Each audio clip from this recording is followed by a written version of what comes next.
अस्सलाम वालेकुम वरहमतुल्लाहि वबरकातुहू। हम लोगों ने 9th क्लास बायोलॉजी का चैप्टर नंबर 3 स्टार्ट किया हुआ है बायोडाइवर्सिटी। और आज के लेक्चर के अंदर इंशाल्लाह ताला हम पढ़ने वाले हैं टेक्सोनोमिक हायरार्की और इसके साथ साथ हम डिस्कस करेंगे स्पीशी को। स्टार्ट करने से पहले मैं आपको बताता चलूं कि हमने लास्ट लेक्चर के अंदर दो डेफिनेशंस को डिस्कस किया था। एक थी टेक्सोनोमी और दूसरी थी सिस्टमैटिक्स। टेक्सोनोमी के अंदर हमने कहा था कि जी बायोलॉजी की वो ब्रांच है जिसके अंदर हम ऑर्गेनिजम्स की क्लासिफिकेशन करते हैं, और सिस्टमैटिक्स के अंदर हमने कहा था कि जी क्लासिफिकेशन के साथ साथ ऑर्गेनिजम्स की एवोल्यूशनरी हिस्ट्री को भी स्टडी किया जाता है। और ये दोनों थे एम्स ऑफ क्लासिफिकेशन के, हम क्लासिफिकेशन करते क्यों हैं। ठीक है। अच्छा, कल के लेक्चर के अंदर हम बार बार ये वर्ड यूज कर रहे थे कि हम ऑर्गेनिजम्स को ग्रुप्स के अंदर और सब ग्रुप्स के अंदर क्लासिफाई करते हैं। ग्रुप्स यानी कि एक बड़ा ग्रुप है और फिर आगे उसके फर्दर जो ग्रुप किए जाते हैं उनको हम कहते हैं जी यानी कि ग्रुप को डिवाइड कर दिया जाता है, उसको हमने सब ग्रुप्स कहा था, यानी कि छोटे ग्रुप। ठीक है। तो वो जो ग्रुप्स के अंदर उनकी हमने क्लासिफिकेशन की थी, उन ग्रुप्स के बारे में फिर आगे ये अब टॉपिक है जिसको आज हम पढ़ने वाले हैं। तो स्टार्ट करते हैं टेक्सोनोमिक हायरार्की। ये वर्ड है हायरार्की, इसको कई लोग हायरार्की भी बोलते हैं और कुछ लोग इसको हायरार्ची भी बोल देते हैं। ठीक है, तो ये आप हायरार्की इसको बोलना है। स्पेलिंग आपके ठीक होने चाहिए, आप हायरार्की बोल रहे हैं या हायरार्की बोल रहे हैं कोई फर्क नहीं पड़ने वाला, स्पेलिंग ठीक होने चाहिए, लेकिन असल वर्ड है हायरार्की। ठीक है। बहरहाल इसके अंदर आपको बताया जाता है, ये डेफिनेशन मैंने लिखी है, ये आपकी टेक्स्ट बुक में भी मौजूद है, तो आपने परेशान नहीं होना, वहीं से मैंने यहाँ पर नोट किया। कहते हैं जी the groups into which organisms are classified are known as taxa, singular taxon. इसके अंदर आपको क्या बताया जा रहा है असल में, कहते हैं कि जी इस तरह के ग्रुप्स हैं। ठीक है, ये ग्रुप्स सिंगल ग्रुप नहीं है, ग्रुप्स हैं, एस लगा हुआ है, यानी कि बहुत सारे हैं। तो इस तरह के ग्रुप्स जिनके अंदर हमने ऑर्गेनिजम्स को क्लासिफाई करना है, ऑर्गेनिजम्स की जो क्लासिफिकेशन हम कर रहे हैं ग्रुप्स के अंदर, उन ग्रुप्स को कहा जाता है टेक्सा। ठीक है, सिंगुलर पढ़ेंगे तो टेक्सोन। तो आप ऐसा कह सकते हैं कि ये जो ग्रुप्स हैं ये टेक्सा है। ठीक है, यानी कि टेक्सा और ग्रुप, ये वर्ड दो अलग अलग है लेकिन इनका मतलब सेम, आप समझ लें कि टेक्सा या ग्रुप्स एक ही बात है, कि इस तरह के ग्रुप्स होंगे जिनके अंदर हमने ऑर्गेनिज्म को क्लासिफाई किया हुआ, उसको हम बोल रहे हैं टेक्सा। अच्छा, यहां तक आपकी डेफिनेशन टेक्सोनोमिक हायरार्की की कंप्लीट नहीं हुई है।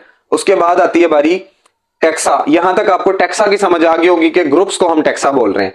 अब ये जो ग्रुप्स हैं यानी कि taxa form a ladder is called taxonomic hierarchy.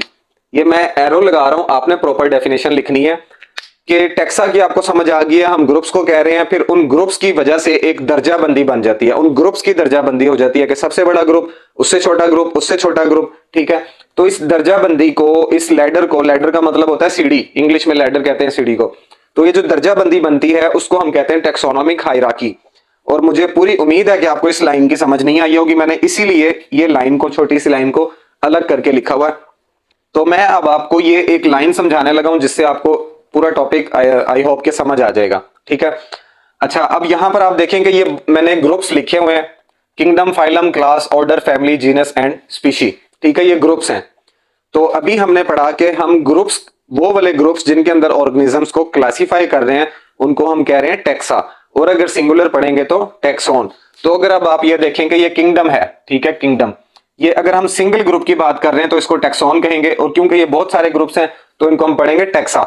अब देखें जी किंगडम जो है, उसके बाद फाइलम, फाइलम के बाद class, order, family, genus and last में स्पीशी। किंगडम जो है वो सबसे बड़ा ग्रुप है। ठीक है, सबसे बड़ा ग्रुप है जिसके ये टेक्सोनोमिक हायरार्की का सबसे बड़ा जो ग्रुप है वो है किंगडम। अब एक ग्रुप की बात कर रहे हैं और हम ये भी कह रहे हैं कि सबसे बड़ा ग्रुप है, इसका मतलब है कि इसके अंदर बहुत सारे ऑर्गेनिजम्स मौजूद होंगे। ठीक है, उनके किंगडम के अंदर। तो अब किंगडम है क्या चीज, असल में हम ये तो कह रहे हैं कि जी टेक्सोनोमिक हायरार्की का यानी कि उस दर्जाबंदी का सबसे बड़ा ग्रुप है, लेकिन ये है क्या चीज। किंगडम जो है वो रिलेटेड फाइलम का एक ग्रुप है, यानी कि इस किंगडम के अंदर एक जैसे फाइलम जो होंगे, एक जैसे फाइलम, बहुत सारे एक जैसे फाइलम्स मिलकर बना रहे हैं किंगडम। ठीक है, तो आपकी बुक के अंदर ये आगे छोटी छोटी सी लाइंस लिखी हुई हैं इनके आगे, उनका मतलब यही है कि रिलेटेड ग्रुप्स ऑफ फाइलम जो है वो क्या है, किंगडम। इसी तरह से फाइलम क्या है, फाइलम है रिलेटेड ग्रुप ऑफ क्लास। जब बहुत सारी एक जैसी क्लासेस होंगी यानी कि रिलेट करती होंगी आपस में, रिलेटेड क्लास जो होंगी उनका एक ग्रुप होगा या बहुत सारे ग्रुप्स होंगे, वो मिलकर क्या बना देंगे, फाइलम। इसी तरह से अब क्लास क्या है, रिलेटेड ग्रुप्स है किसका, ऑर्डर का, यानी कि ऑर्डर, बहुत सारे एक जैसे ऑर्डर्स होंगे तो वो मिलकर बना देंगे क्लास। तो ये इस तरह से एक दर्जा बंदी बन जाती है। सबसे बड़ा ग्रुप किंगडम हो गया और सबसे छोटा ग्रुप जो है वो क्या है, स्पीशी। ठीक है, तो रिलेटेड ग्रुप ऑफ नहीं सॉरी स्पीशी जो है वो सिमिलर ऑर्गेनिज्म का ग्रुप होगा। एक जैसे ऑर्गेनिज्म का ग्रुप कहलाएगा स्पीशी। ठीक है, जीनस जो है वो रिलेटेड स्पीशी का ग्रुप होगा। इसी तरह से फैमिली वो रिलेटेड जीनस का ग्रुप होगा। इसी तरह से ऑर्डर रिलेटेड फैमिलीज का ग्रुप होगा। इसी तरह से क्लास रिलेटेड ऑर्डर्स का ग्रुप होगा। तो अगर आप ये देखें कि बड़े से छोटे की तरफ या छोटे से बड़े की तरफ, तो ये एक दर्जा बंदी बनती है, एक सीढ़ी टाइप बन गई, एक लैडर बन गया। ठीक है, इस दर्जा बंदी को हम क्या कहते हैं, टेक्सोनोमिक हायरार्की। अच्छा, यहां तक उम्मीद है कि आपको समझ आ गई होगी। अभी तक हमने दो चीजें पढ़ी हैं। एक पढ़ा हमने टैक्सा क्या होता है। ये टैक्सा जो है वो ग्रुप्स हैं जिनके अंदर हमने ऑर्गेनिजम्स को क्लासिफाई करना है, और वो जो ग्रुप्स हैं उनकी दर्जाबंदी को हम क्या कह रहे हैं, टेक्सोनोमिक हायरार्की। ठीक है जी। अब अगर आप अपनी बुक की तरफ आएंगे, बुक के अंदर आपकी बहुत सारी बातें साथ लिखी हुई हैं, स्पीशी के बारे में बहुत सारी बातें लिखी हुई हैं। ठीक है, वो हम अब डिस्कस करने लगे हैं। सबसे नीचे मैंने एक लाइन लिखी हुई है, the basic unit of classification. The basic unit of classification is species. ठीक है, यानी कि जो हम क्लासिफिकेशन कर रहे हैं, हम इस बायोडाइवर्सिटी के अंदर हम पिछले 2 लेक्चर से यही पढ़ रहे हैं कि हमने ऑर्गेनिजम्स की क्लासिफिकेशन करनी है। क्यों करनी है, किन के अंदर करनी है, ग्रुप्स के अंदर करनी है, फिर सब ग्रुप्स के अंदर करनी है। तो ये जो हम क्लासिफिकेशन कर रहे हैं, उस क्लासिफिकेशन की बेस क्या है, यानी कि हमने क्लासिफिकेशन करनी है तो करेंगे कैसे, हमें पता कैसे लगेगा कि कौन सा ऑर्गेनिज्म हमने किस ग्रुप के अंदर रखना है, कौन सा उस सेम ग्रुप्स के अंदर आएगा, कौन सा डिफरेंट ग्रुप्स के अंदर आएगा। तो वो एक यूनिट होता है, बेसिक यूनिट होता है ना, जैसे एक बेस होती है कि हमने इस बेस पर हमने क्लासिफिकेशन करनी है। तो बेसिक यूनिट ऑफ क्लासिफिकेशन जो है वो क्या है जी, स्पीशीज। अब देखें, सेम स्पीशीज होंगी, सिमिलर ऑर्गेनिजम्स होंगे, तो वो सेम स्पीशी के अंदर आ जाएंगे। जैसे कि इंसान है, इंसानों की एक स्पीशी है, इंसानों के साथ साथ हम किसी और जानवर को इंसानों की स्पीशी के अंदर हम शामिल नहीं कर सकते।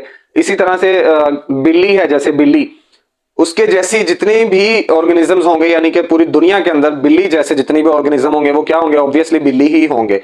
तो वो सेम स्पीशी हो जाएगी, उनको डॉग्स के साथ शामिल नहीं किया जाएगा। डॉग्स एक अलग स्पीशी हो जाएगी, बिल्लियां एक अलग स्पीशी में आ जाएंगे, इंसान अलग स्पीशी में आ जाएंगे। इस तरह से हर ऑर्गेनिज्म जो है वो सिमिलर अगर होंगे करेक्टरिस्टिक्स वाइज भी, और जो उनकी नेचर होगी, नेचर के लिहाज से भी सिमिलर होंगे, वो सेम स्पीशी में आ जाएंगे। ठीक है जी। अच्छा, ये हमें पता लग गया कि बेसिक यूनिट ऑफ क्लासिफिकेशन जो है वो स्पीशी है। अब हमने कहा था कि हम टेक्सोनोमिक हायरार्की के साथ साथ स्पीशी को भी डिस्कस करेंगे। ये आपको पता लग गया कि स्पीशी क्या है। स्पीशी एक तो टेक्सोनोमिक हायरार्की का सबसे छोटा ग्रुप है, और स्पीशी है क्या, कि ग्रुप ऑफ सिमिलर ऑर्गेनिजम्स, एक जैसे ऑर्गेनिज्म होंगे या एक जैसे जानदार होंगे, उनका एक ग्रुप जो कि आपस में इंटरब्रीड कर सकते हो फ्रीली। और दूसरी बात यहां पर आपकी बुक के अंदर भी मेंशन है, उनकी नेचर के लिहाज से, कि उनकी नेचर, उनके कैरेक्टरिस्टिक्स सारा कुछ सेम होना चाहिए। क्योंकि आपने देखा होगा या पढ़ा होगा या सुना होगा, और आपकी बुक में मेंशन है, पेज नंबर 35 पर मेंशन है कि लास्ट में ना एक म्यूल के बारे में डिस्कस किया गया, उर्दू में जिसको खच्चर बोलते हैं, कि स्पीशी के अंदर जब आप इसको स्पीशी को पढ़ रहे हैं या उसकी डेफिनेशन लिख रहे हैं, उसके बारे में स्टडी कर रहे हैं, तो आपने उनकी नेचर के बारे में जरूर याद रखना है। वो इसलिए क्योंकि उनकी नेचर जो है, उनका रहन सहन जो है वो सेम हो सकता है, उस लिहाज से वो आपस में क्रॉस ब्रीड भी कर सकते हैं। यहां पर एक बात मैं आपको बताता चलूं कि जो पेयर्स होते हैं ना ग्रुप्स के, यानी कि टैक्सा जो होते हैं, जो आपस में करीबी, जिनको आप कह सकते हैं कि जी रिश्तेदार हैं, जैसे ये देखें, जैसे किंगडम और फाइलम, ये नियरेस्ट हैं ग्रुप्स एक दूसरे के। उसी तरह से फाइलम एंड क्लास, इसी तरह से ऑर्डर एंड फैमिली या क्लास एंड ऑर्डर। ठीक है, उसके बाद फैमिली एंड जीनस या जीनस एंड स्पीशी। तो ये जो नियरेस्ट एक दूसरे के ग्रुप्स हैं ना, इनको आप कह सकते हैं कि ये एक दूसरे से मुशाबहत रखते हैं, यानी कि करीब करीब तरीन हो सकते हैं। ऐसा नहीं होगा कि यहां पर अगर आप देखेंगे फैमिली के अंदर अगर इंसेक्ट्स आ रहे हैं, फॉर एग्जांपल इंसेक्ट हैं, तो जीनस के अंदर कोई डायनासोर्स आ जाएंगे, ऐसा नहीं होगा। ये तकरीबन एक दूसरे से मिलते जुलते होंगे। तो स्पीशीज जो हैं वो तो डिफरेंट हो सकती हैं। अब यहां पर बात आपको ये बताई जाती है कि स्पीशी जो है वो सिमिलर ऑर्गेनिजम्स का, सिमिलर एक जैसे जानदारों का ग्रुप है, जो कि आपस में इंटरब्रीड कर सकते हो और अपने आगे फर्टाइल ऑफस्प्रिंग्स पैदा कर सकते हो, मतलब अपनी नस्ल आगे बढ़ा सकते हो। लेकिन मैं आपको ये बता रहा हूं, जो आपकी बुक में भी मेंशन है, कि कुछ स्पीशीज आपस में क्रॉस ब्रीड भी कर सकते हैं।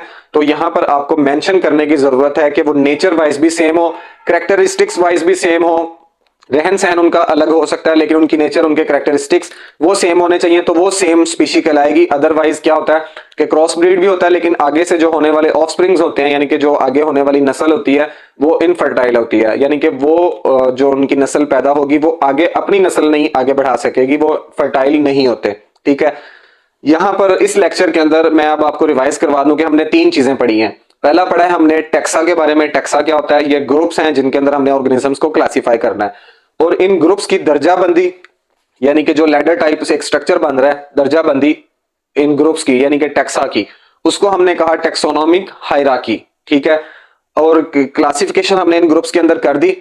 अब इस क्लासिफिकेशन का जो बेस था वो क्या था? स्पीशी। स्पीशी जो थी वो एक हम कहते हैं कि बेसिक यूनिट है किसका? क्लासिफिकेशन का।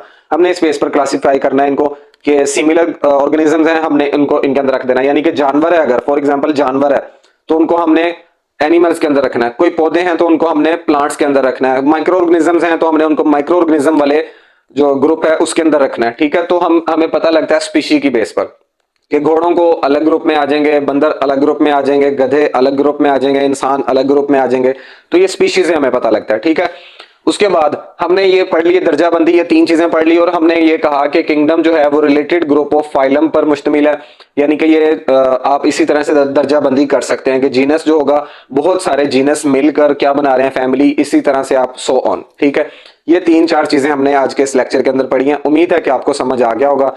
अगर कोई सवाल हो आपका, या समझ कुछ ना आया हो, या आप दोबारा ये टॉपिक आसान तरीके से समझना चाह रहे हो, किसी और तरीके से समझना चाह रहे हो, मेरे पास अल्हम्दुलिल्लाह बहुत सारे तरीके हैं समझाने के। तो बहरहाल अगर कोई क्वेश्चन हो आपका, या आप कुछ कहना चाहते हैं, तो आप कमेंट सेक्शन में बता सकते हैं।